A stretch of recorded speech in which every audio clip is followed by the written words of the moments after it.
અત્યારે ગોંડલ ખૂબ ચર્ચામાં છે અને આજે વિધાનસભામાં પણ ગોંડલ છે તે ચર્ચામાં આવ્યું હતું, કેમ કે કોંગ્રેસના ધારાસભ્ય જિગ્નેશ મેવાણીએ વિધાનસભાના ગૃહમાં કહ્યું હતું કે મુખ્યમંત્રી ભૂપેન્દ્ર પટેલ એક આરોપી છે, તેના કાર્યક્રમમાં જાય છે, પરંતુ જે પીડિત હતો દલિત તેને ફટકાર્યો હતો તેને આંસુ લૂછવા પણ નથી જતા. આ મામલે ગૃહમાં શું થયું હતું અને જિગ્નેશ મેવાણીએ શું કહ્યું છે તેને લઈને વાત કરવી છે.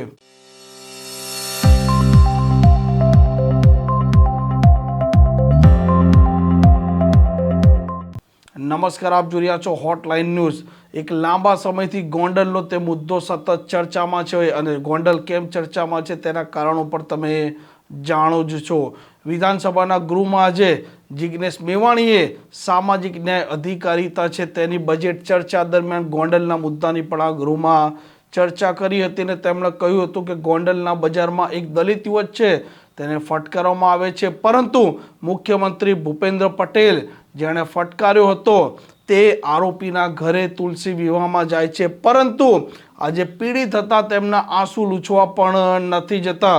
ગૃહમાં આ મામલે શું ચર્ચા થઈ હતી, સાથે જે કલેક્ટરનો પ્રશ્ન હતો અને અન્ય પ્રશ્ન હતો તે દરેક મુદ્દે જિગ્નેશ મેવાણીએ વાત કરી છે.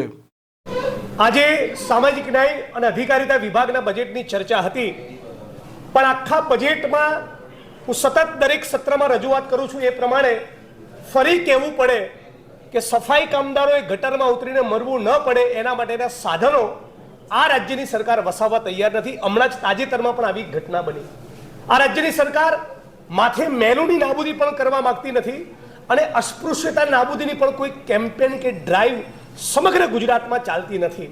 એટલે કે જાણે આભડછેટ અસ્પૃશ્યતા તો રહેશે એવું ભારતીય જનતા પાર્ટીની સરકારે સ્વીકારી લીધું હોય એ પ્રમાણેનું વલણ છે. અને માથે મેનુની નાબૂદી કરવી, સફાઈ કામદારનું ગટરમાં મોત ન થાય, અસ્પૃશ્યતાની નાબૂદી થાય, આ ફક્ત નેતાઓની અધિકારીઓની પણ જવાબદારી બને છે.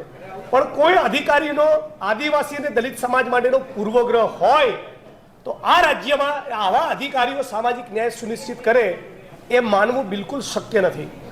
આવી જે ઘટના 4-5 મહિના પૂર્વે મહીસાગર જિલ્લામાં જોઈ.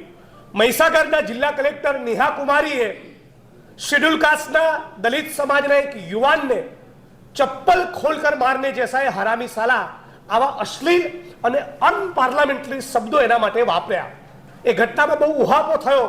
અમે લોકોએ પ્રોટેસ્ટ કર્યો, ધરણા કર્યા, રેલીઓ કરી, આવેદનપત્રો આપ્યા.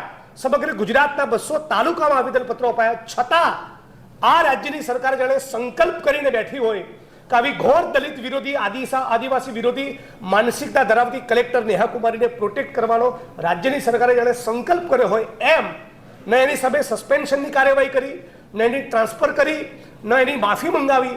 અને એટલા માટે જ આજે વિધાનસભામાં એમાં માગણી કરી છે કે નેહા કુમારીનું સ્ટેટમેન્ટ હતું કે 90% એટ્રોસિટીઝના કેસીસ દલિત અને આદિવાસી બ્લેકમેલિંગ માટે કરે છે, પણ ભારત સરકારનો, ગુજરાત સરકારનો, ગૃહ વિભાગનો, સમાજ કલ્યાણ વિભાગનો આ બાબતનો કોઈ સ્ટડી થયો છે? શેના આધારે કોઈ કલેક્ટર કે એસપી આ પ્રમાણેનું નિવેદન કરી શકે? આ દલિતોનું, આદિવાસીઓનું ઘોર અપમાન છે.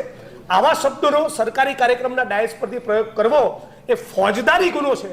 અને એટલા માટે મેં વિધાનસભાના મંચ ઉપર માગણી કરી, ફરી મીડિયાના માધ્યમથી વાત કરું છું કે એક દાખલો બેસે એના માટે દલિતોનું, આદિવાસીઓનું અપમાન કરનાર મહીસાગરના કલેક્ટર નેહા કુમારીની તાત્કાલિક ધરપકડ કરી એને સાબરમતી સેન્ટ્રલ જેલના સળિયા પાછળ મોકલી દેવા જોઈએ. બીજી વાત, ગુજરાતમાં હું સતત લડતો રહું છું. દલિતોને, આદિવાસી, ઓબીસી સમાજને ફાળવેલી જમીનોમાં અસામાજિક તત્વો અને ગુંડાઓ ઘૂસેલા છે. સુરેન્દ્રનગર જિલ્લામાં, પાટણમાં, બનાસકાંઠામાં અને કચ્છમાં ખાલી 4 જિલ્લાની વાત કરું તો મારી પાસે જે માહિતી છે પ્રમાણે 25,000 વીઘા જમીન દલિત સમાજની માલિકીની, દલિત સમાજને ફાળવેલી, 7/12માં દલિતોના નામ, અને એ જમીનોમાં ક્યાંક ને ક્યાંક ભારતીય જનતા પાર્ટીના આરએસએસ સાથે જોડાયેલા અસામાજિક તત્વો અને ગુંડાઓના ગેરકાયદેસર કબજા છે 25,000 વીઘામાં. અને આ જમીનો પરના કબજા 25 વર્ષથી ભારતીય જનતા પાર્ટી સોંપતી નથી. અને આવા તમામ મુદ્દાઓની ચર્ચા થાય એના માટે એટ્રોસિટી એક્ટની જોગવાઈ પ્રમાણે રાજ્યના માનનીય મુખ્યમંત્રીએ દર વર્ષે જાન્યુઆરી અને જુલાઈમાં વર્ષમાં 2 વાર સ્ટેટ વિજિલન્સ અને મોનિટરિંગની મિટિંગ કરવી પડે. મેં ગયા વર્ષે હાઈકોર્ટમાં પિટિશન દાખલ કરી, એના પગલે કોર્ટે આદેશ કર્યો ત્યારે મુખ્યમંત્રી મિટિંગ કરી અને ફરી આ જાન્યુઆરીમાં મિટિંગમાં ગાપચી મારી. એટલે દલિત આદિવાસી સમાજની પીડા સાંભળવા પણ રાજ્યના મુખ્યમંત્રી તૈયાર નથી. ત્યારે રાજ્ય મુખ્યમંત્રીને સવાલ પૂછવા માંગુ છું કે ગોંડલની બજારમાં જે દલિત સમાજના યુવકને કિડનેપ કરીને નગ્ન કરીને ફટકાર્યો, એ પીડિતના આંસુ લૂછવા તો તમે ના ગયા, પણ તમે ગણેશ ગોંડલના ઘરે તુલસી વિવાહમાં જાઓ છો. એટલે આરોપીના ઘરે જવાનો આ મુખ્યમંત્રીને સમય છે, પીડિતના આંસુ લૂછવાનો સમય નથી. એટલે માનનીય ભૂપેન્દ્રભાઈ, મીડિયાના માધ્યમથી તમને જણાવું છું, જે લોકો દલિતો ઉપર અત્યાચાર કરે છે એની સામે મક્કમ બનો અને ભોગ બનનારા પીડિત દલિત અને આદિવાસી માટે તમે મૃદુ બનો. પણ આ રાજ્યની સરકારની આવી કોઈ જ કમિટમેન્ટ નથી. મેં આજે વિધાનસભાનો ફ્લોર પર એ પણ કહ્યું કે નિર્ભયા ફંડ જે કરોડોની રકમ ગુજરાત સરકારને સોંપવામાં આવી, એનું એક બજેટ ડાયવર્ટ થયું હતું જોઈન્ટ કમિશનર ઓફ પોલીસ અમદાવાદને. એ બજેટના લગભગ 200 કરોડ રૂપિયા વણ વાપર્યા છે. એમાંથી 25 કરોડ એએમસીના એકાઉન્ટમાં અને બાકીની 110 કરોડથી વધારેની રકમ એ સ્ટેટ ફાઇનાન્શિયલ સર્વિસીસ લિમિટેડના એકાઉન્ટમાં પડી છે.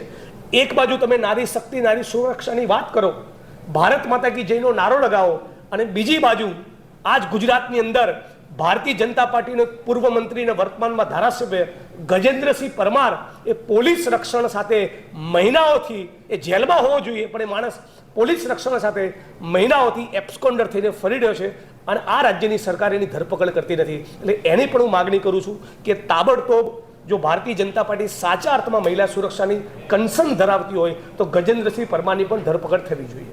આ પ્રકારના સમાચારો, પ્રકારના અહેવાલ માટે હોટલાઇન ન્યૂઝની આ ચેનલ જોવાનું અને સબસ્ક્રાઇબ કરવાનું ભૂલતા નહીં. નમસ્કાર. આવા પ્રકારના વિડીયો તમને જોવા ગમતા હોય તો હોટલાઇન ન્યૂઝ ચેનલને લાઇક, શેર અને સબસ્ક્રાઇબ કરો.